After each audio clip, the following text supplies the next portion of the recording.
Binomials can be numbers. Monomials can be letters, or any combination thereof. Okay, all of these things would be classified as a monomial. Okay, these are considered monomials. All right. These gray boxes continue to be helpful. They try to help you understand different things. And when you're dealing with division and you see it in fraction form, keep in mind it's just division. Okay? We just, most of the time in algebra, don't take things to decimals. We leave it in fraction form. Fractions and improper fractions are the useful entity. Decimals, not so much, okay, except for the calculator. All right, but visually, we always write in fractions and such. All right, the property of quotients is that if you have two things on the top, I'm just going to write this out for you.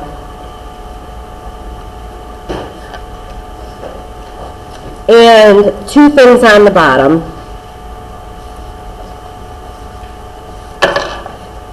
This is the same thing as the product of those two numbers. Would you agree with me? That's what they're saying when they say AC over BD is the same thing as A over B times C over D.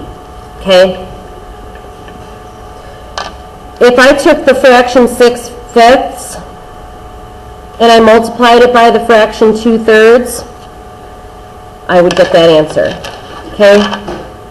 You guys seeing what I'm saying here? And they give you example 1, which is 15 over 21, to try and kind of remind you that this rule applies. And actually, if you break up the factors like this, it's pretty easy to see that you can reduce both of those pieces by pulling out the 3's, because 3 over 3 equals 1, right? And in the end, 1 times 5/7 is now 5/7 in simplest form, okay? Whenever you are working with a fraction, if you see something that can be reduced, reduce it. It makes your numbers smaller and easier to manage, okay? Example 2, knowing all of this applies to the little rule in the gray box below. If I describe this as BC over BD as the textbook has it, BC over BD in the little gray box in the middle of page 189, like the 3's, the B's have canceled out, leaving us with a result of CD, just like this, if I call this C and this D like I did here. All right, now the point behind that is to make things easier for you so that you can do things quicker in your head. You don't maybe recognize the letter analogies that they're giving you, but you're already really doing this. 35 over 42, we're moving into example 2. This is the first one. It says simplify, which in the land of elementary school to us meant reduce. Okay, we would say reduce. Now you're saying simplify. Okay? If you look at 35 and 42, they both share a common factor of 7, right?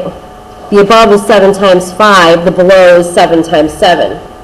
In any case, the pair of 7's reduces. Notice it doesn't matter where I write them, okay? I could have reduced here and here. It doesn't make a difference, okay? The end result is 1 times 5, which is 5, because remember, 7 divided by 7 is 1.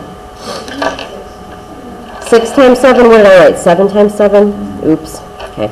I was thinking 49. Okay, and 6 times 7 is 42. No, we moved that out, and now we have a 6. All right, your end result is 5/6. Okay, because we reduced by 7. Where everybody starts to get all hysterical and nervous is when we throw letters into the mix, because letters just don't belong in math. 4xy over 10x.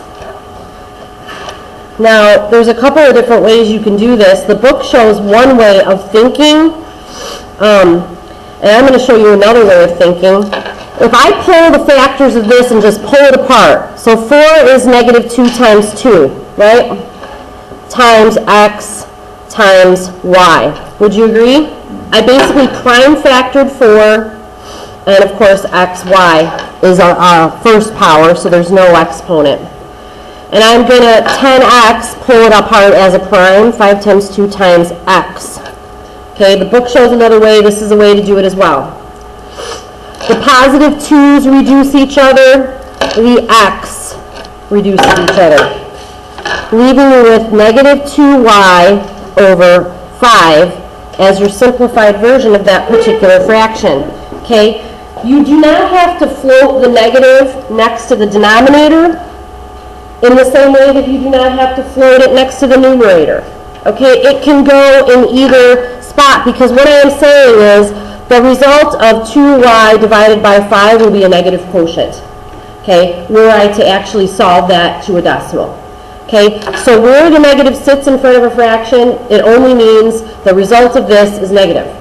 Okay, it doesn't have to be attached to a numerator or a denominator, even if the numerator is the negative number. Okay, the numerator being negative just makes the quotient negative. Okay? A couple more things we're going to show up, we're going to look at today, and most of this is, again, stuff you've already chewed on in the past.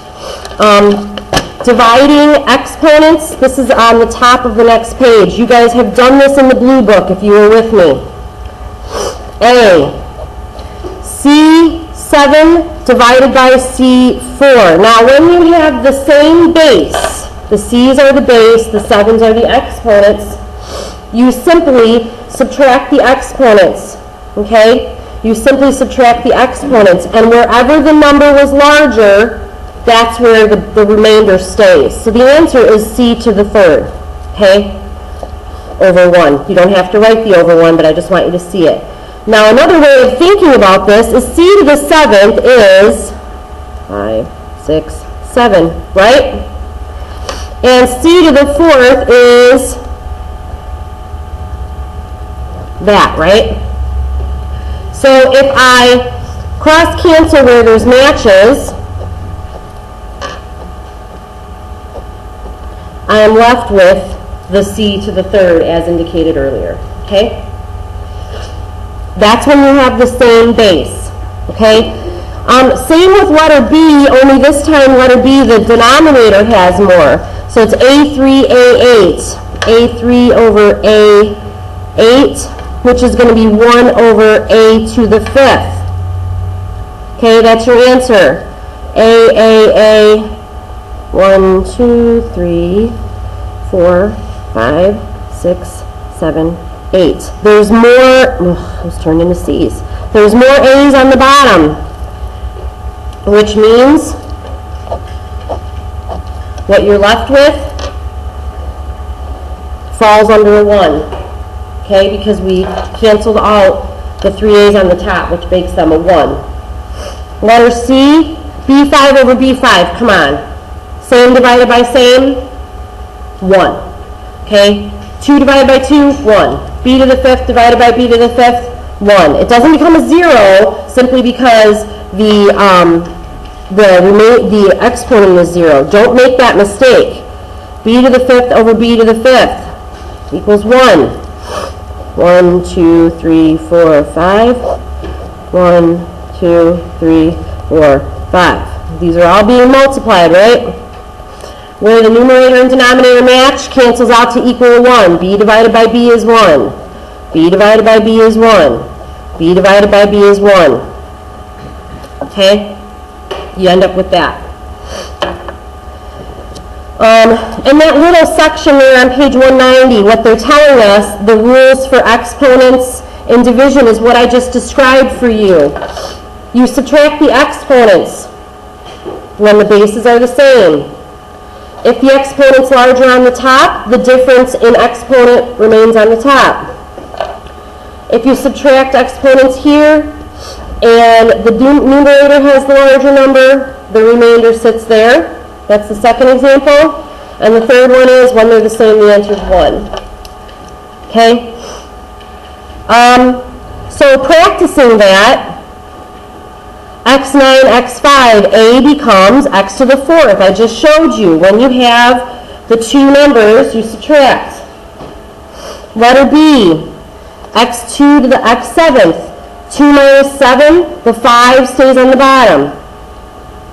Okay? Or 7 minus 2, the 5 stays on the bottom. You find the difference and keep the larger, what's left on the bottom. x3, 1. Okay? So using this thought process, what I just showed you, makes these easier. All right. So that was example 4. Example 5. Greatest common factor of 72 x cubed y z, z to the 3rd and 120 x squared z to the 5th. First, you find the greatest common factor of the numeric coefficients.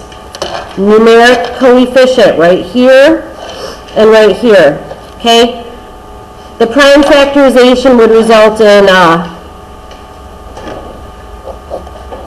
this.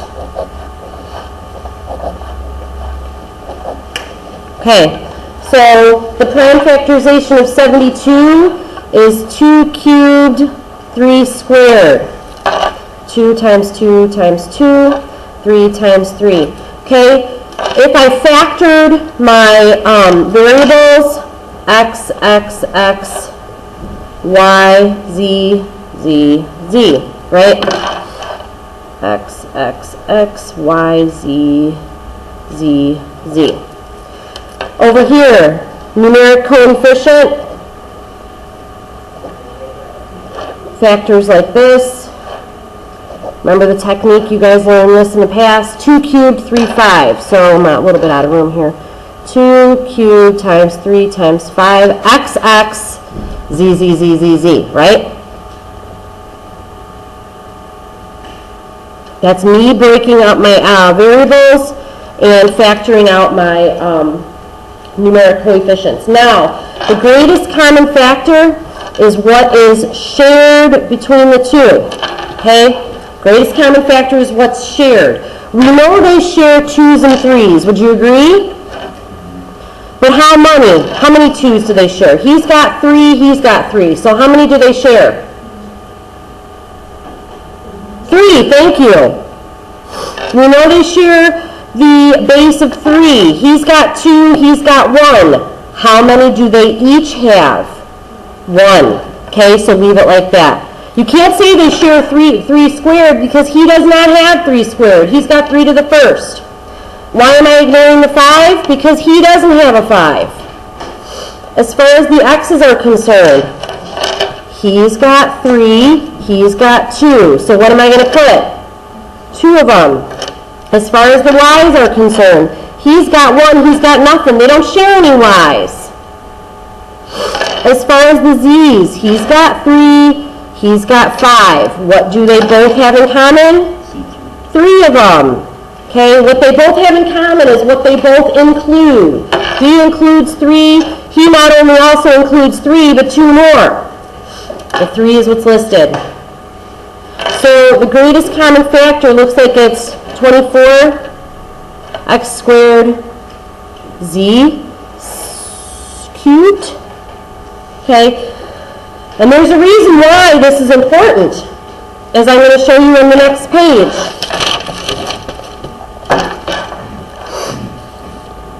Knowing that information makes reducing these more difficult example 6 problems much easier. 35 x cubed yz6.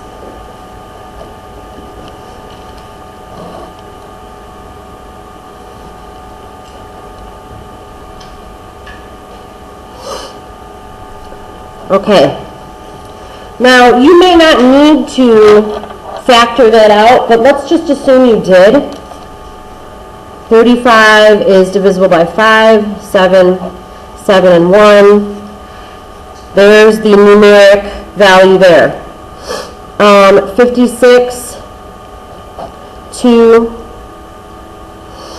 28, 2, 14, 2, 7, 7, 1. There's the numeric for 56. What numeric value do they both share? 7. So 7 is what we can pull out. How about x cubed, x5? What do they share? The x cubed. Y, they both share y's. Z6 and z, they only share one z. Okay? The reason I did this is this is the greatest common factor of both of these. And if I pull this out of the 35, my numerator is a 5.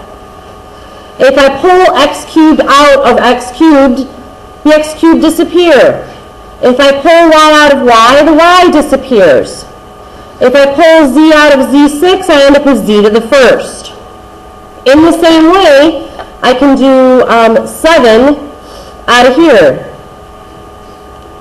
8, right? X cubed out of x5, how much is left? X squared. Y, the y's disappear. Z, his z disappeared. Okay? So what I am doing in each piece is I am first reducing my numbers. Okay? 3556 reduces to 5/8. Okay? X cubed, x to the 5th, what you learned previously a couple examples ago, is in this case you subtract and leave the remaining exponent in the denominator. X cubed, x5, that's why x squared is still there and it sits in the denominator. Y divided by y is 1, it's canceled. That should be a 5. Z6, Z1 leaves me with a 5 on the top because the 6 is larger than the invisible exponent of 1. Okay, if there's no exponent, it's y to the first, x to the first. All right? All of these require you to use the steps that I just went over in example 2, which was numeric reducing, and a little bit of variables being reduced. And then we learned a little bit more in example 3 and 4 of how to handle exponents quickly. And then example 6 puts both of those techniques together. Yes? Could you send Kathy up, please? Yes. Thank you. So example 6 simply puts the entire technique together. Okay? Reduce the numeric values, use the techniques you learned for the exponents, and write your answer. Okay? That's all there is, folks. And as you go through the assignment, you're going to find that you're just going to keep building on what you know.